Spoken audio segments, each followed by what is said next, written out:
Bonjour à tous, j'espère que vous allez bien. Bienvenue dans ma cuisine pour ce mois de Ramadan.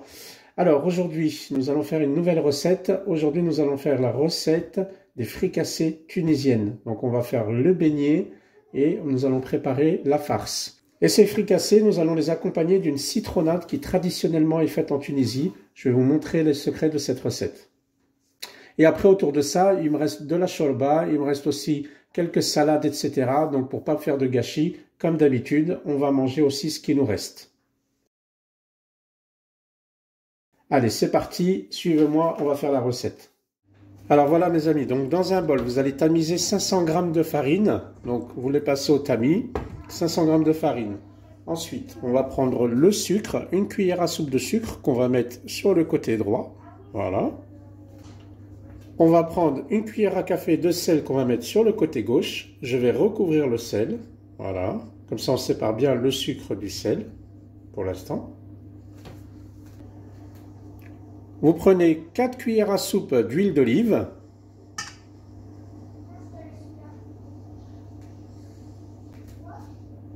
Un œuf entier. Juste avant de commencer cette recette, j'ai mélangé un sachet de levure déshydratée, donc c'était 7 grammes, avec de l'eau tiède. Voilà, pendant 10 minutes, un quart d'heure, et on le verse dedans du côté du sucre. Et ce qu'on va faire, c'est qu'on va commencer à mélanger tranquillement, tout doucement. Et après, on versera ça dans le robot. Alors voilà, on y est. Et donc, du coup, on met la préparation dans le bol.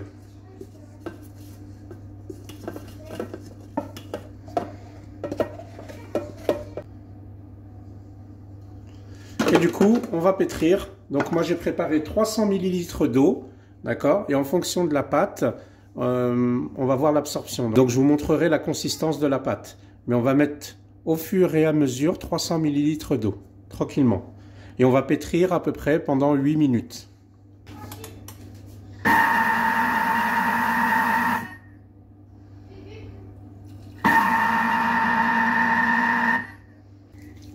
Voilà mes amis, donc la pâte est terminée, elle est un peu collante, donc j'ai mis un peu d'huile dans les mains pour pouvoir la ramasser, la travailler un petit peu. Enfin, la mettre en boule plutôt. Voilà, le fait de mettre un peu d'huile, ça nous permet de la manipuler. Donc c'est normal qu'elle soit collante. Voilà, on va la mettre en boule. Hop, là vous voyez pas. Là on va la mettre en boule. Donc elle est vraiment très très souple et un petit peu collante. Et là, on va laisser reposer à peu près 1 heure. Il faut vraiment que ça double de volume. Comme d'habitude, on va couvrir avec un film alimentaire. Voilà. Et après, on va mettre un torchon propre par-dessus. Voilà, on laisse reposer au minimum 1 heure. Voilà mes amis, moi la pâte, elle a reposé pendant 1 heure et demie. Regardez ce que ça donne. Vraiment, elle a bien gonflé. Elle a plus que doublé de volume.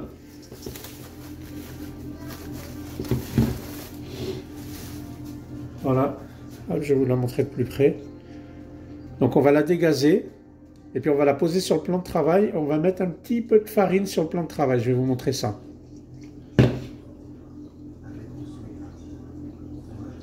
Voilà, on met un petit peu de farine pour pas que ça colle sur le plan de travail, pas trop.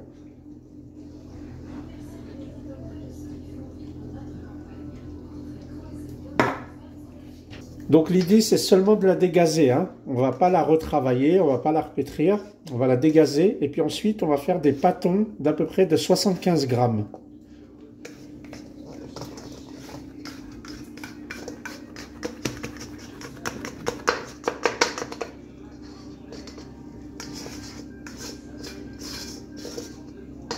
Donc c'est collant, il ne faut pas s'inquiéter, c'est comme ça.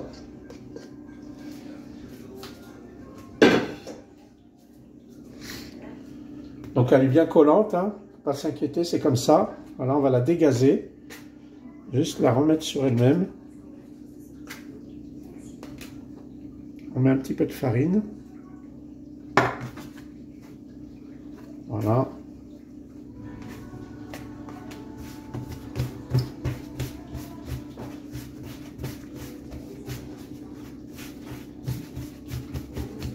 Et donc, je vais faire des portions de 75 grammes. À tout de suite. Voilà, ça m'a fait 10 fricassés, l'équivalent de 10 fricassés à 75 grammes. Donc là, ce que je vais faire, c'est que je vais mettre un petit peu de farine pour pas que ça colle. Et je vais venir mettre mon pâton ici.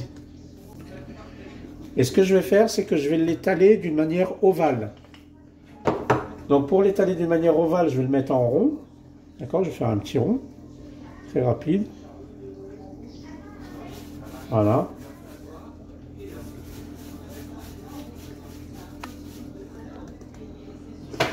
Alors si ça colle, vous mettrez un peu de farine hein, sur le rouleau. Hein. Et on va l'étaler pour faire un ovale. J'ai mis un coup à la caméra.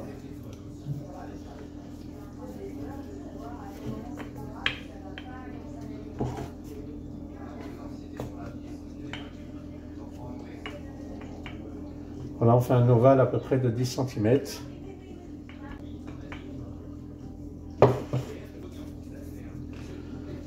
Voilà ce que ça donne, et en épaisseur, voilà aussi. Donc ce que je fais, c'est que je prends un plateau avec du papier sulfurisé. Je vais mettre un peu de farine dessus sur le papier sulfurisé, et je vais poser mes fricassés au fur et à mesure pour pas que ça colle.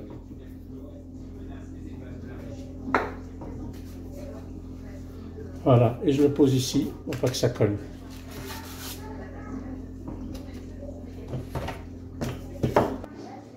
Voilà, on va en faire un autre ensemble.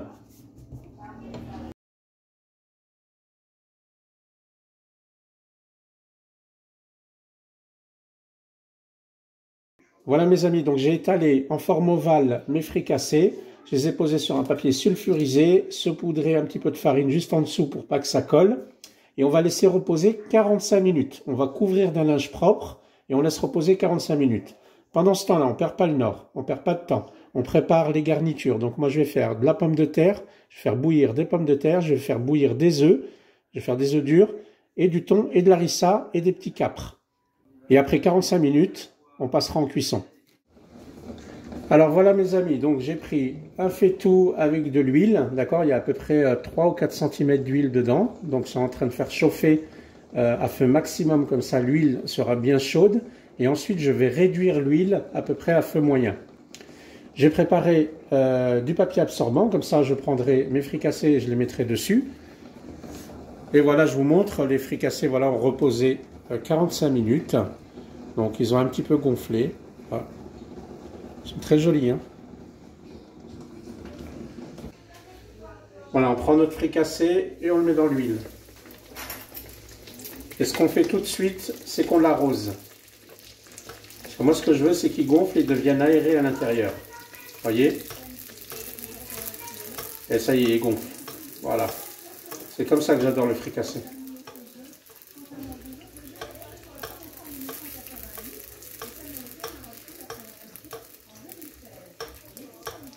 On attend que ça colore un petit peu sur le dessus et ensuite on va le retourner. Voilà, une petite coloration qui vient de se faire. Allez, je le retourne. Voilà. Et on arrose. Vous voyez, c'est joli, hein?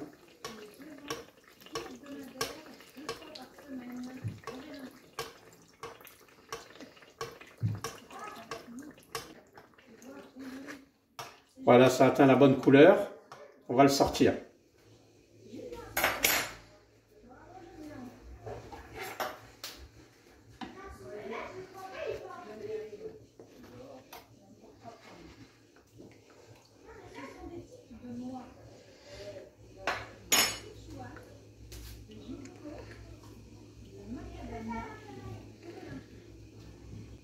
Voilà mes amis. Allez, je le laisse refroidir sur le sopalin, sur le papier absorbant.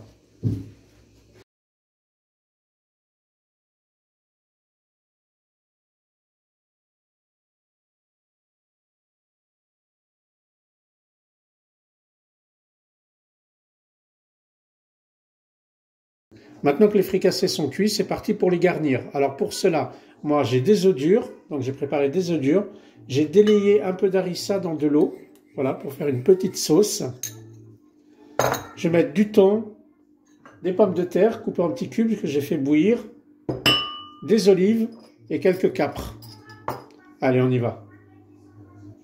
Allez, c'est parti. Donc, je prends un pain à fricasser. Donc, moi, je l'ouvre avec une paire de ciseaux.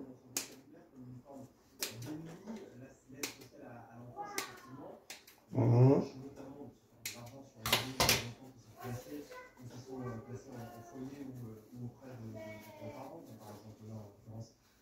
Je vous montre l'intérieur. Voilà. Donc, à base d'harissa. On va faire une base d'harissa.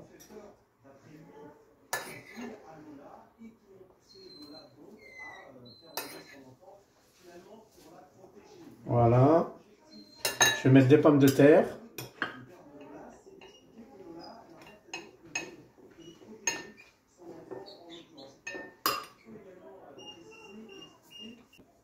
Je vais mettre du thon.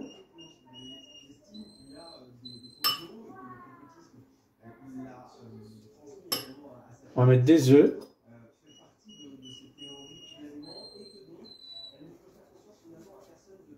Des olives. Voilà. Et un petit peu de capre pour rehausser tout ça.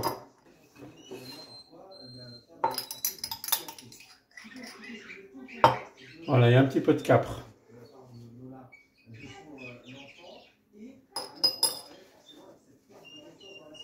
Voilà le fricassé.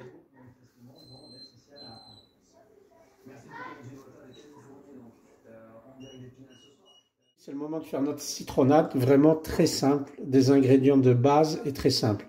Donc, une bouteille d'1,5 litre d'eau, d'accord, 1,5 litre d'eau, 2 beaux citrons, d'accord, 2 gros citrons quand même, ça sera suffisant, 70 g de sucre. Alors moi je mets 70 g de sucre, ce qui correspond à peu près à 5 cuillères à soupe de sucre. Pour moi c'est suffisant, parce que je l'aime bien un petit peu acide. Si vous la voulez un peu plus sucrée, vous rajoutez du sucre, après c'est à votre convenance. Mais de base, je vous conseille de mettre 70 g de sucre et vous adapterez en fonction de vos goûts. Voilà, ce qu'on va faire, c'est qu'on va retirer les zestes, d'accord? On va éplucher les citrons, on va retirer les zestes. Donc moi, ce que je vais faire, hop, je vais prendre les citrons et je vais les éplucher. Voilà, je vais éplucher les zestes. Donc faites attention, vous voyez, vous prenez le minimum de blanc parce que ça c'est amer. Voilà.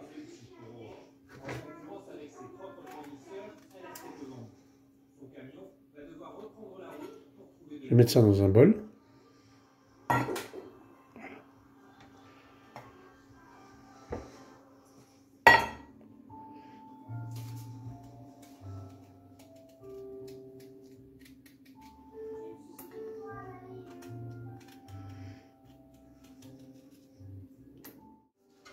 Donc voilà, j'ai retiré les zestes. Vous voyez ce que ça donne. Et maintenant, je vais éplucher les citrons. Donc comme une orange, hein, je vais venir éplucher le citron. Donc je vais en tailler comme ça. Comme ça. Je ne vais pas jusqu'au bout, hein, juste de quoi éplucher l'épaisseur.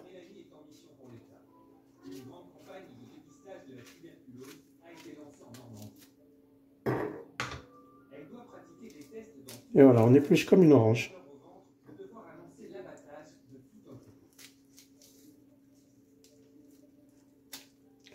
C'est rare d'éplucher un citron, mais voilà, c'est possible.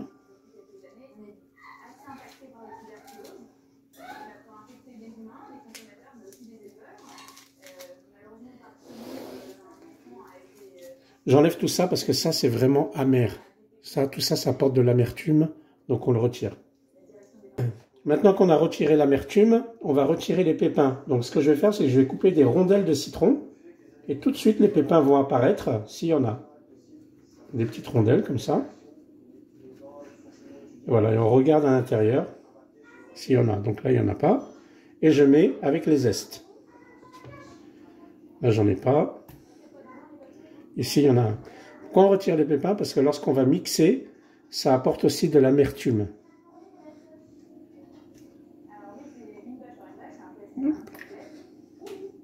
Il y en a un qui est caché là. Bien ou pas?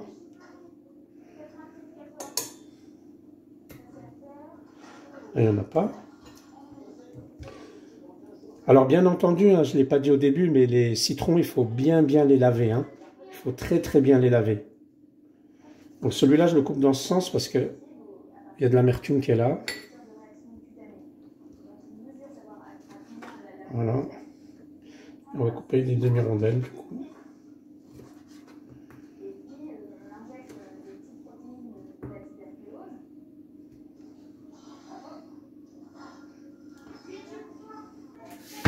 Donc maintenant l'opération est vraiment simple. Vous allez prendre votre mixeur et vous allez verser dedans les citrons et les zestes. Voilà.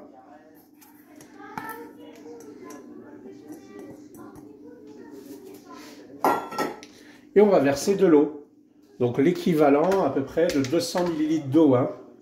Oui, vous mettez 200 ml d'eau, un grand verre d'eau quoi. Voilà, comme ça va faire un jus. Voilà. Donc un quart de la bouteille. Hop, là ici. Peut-être un quart de la bouteille, ça fait 250 ml d'eau. Et on va mixer tout ça. Alors voilà, c'est mixé. Donc regardez ce que ça donne. Ça fait un jus tout mousseux.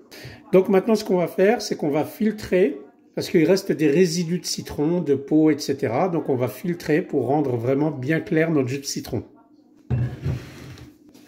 Alors pour cela, c'est simple. Moi, je prends 2 récipients. Donc j'ai ce récipient-là qui fait 1 litre. Donc il faut être sûr que ça prend toute la contenance. Rappelez-vous, ici, on avait mis 250 ml d'eau et que le jus du citron ne dépasse pas le litre. Et j'en ai pris un autre et une passoire vraiment fine, d'accord, vraiment fine pour retenir vraiment toutes les imperfections. Et on va tout simplement, on verse pour filtrer.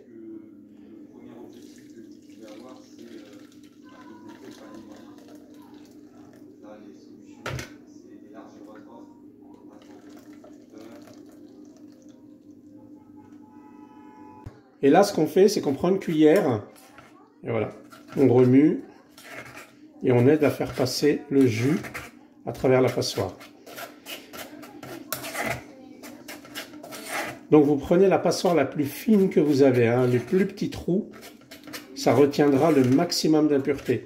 Et on renouvelle cette action à peu près 2 ou 3 fois pour vraiment avoir un jus de citron, une citronnade vraiment bien claire.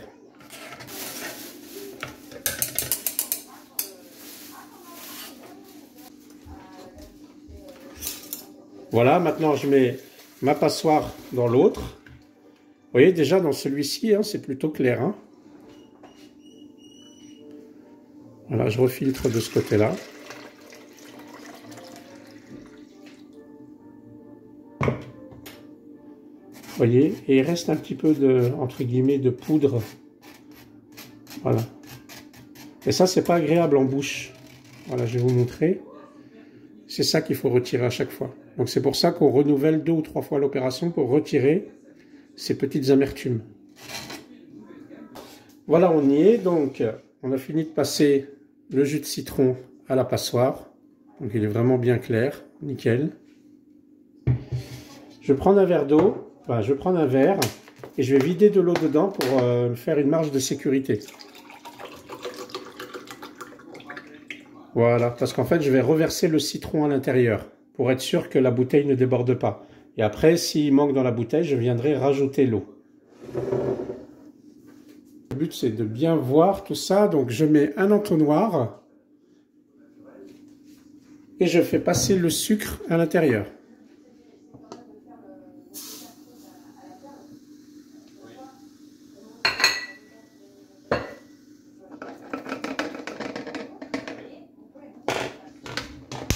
On va mélanger l'eau et le sucre qu'il y a dedans.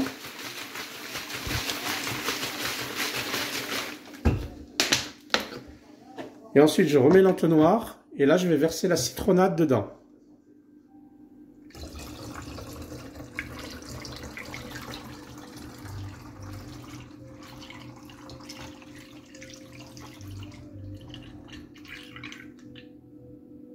Voilà. Vous comprenez pourquoi j'ai retiré de l'eau dans un verre? Voilà, parce que du coup, sinon, on aurait débordé de la bouteille. On peut venir rajouter encore un peu d'eau.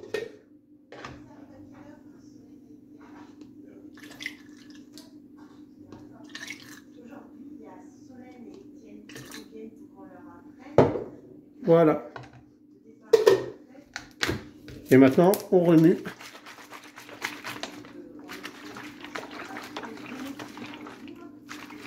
Voilà, il ne faut pas que le sucre reste au fond de la bouteille. Vous voyez, il n'y a pas de sucre. C'est bien mélangé.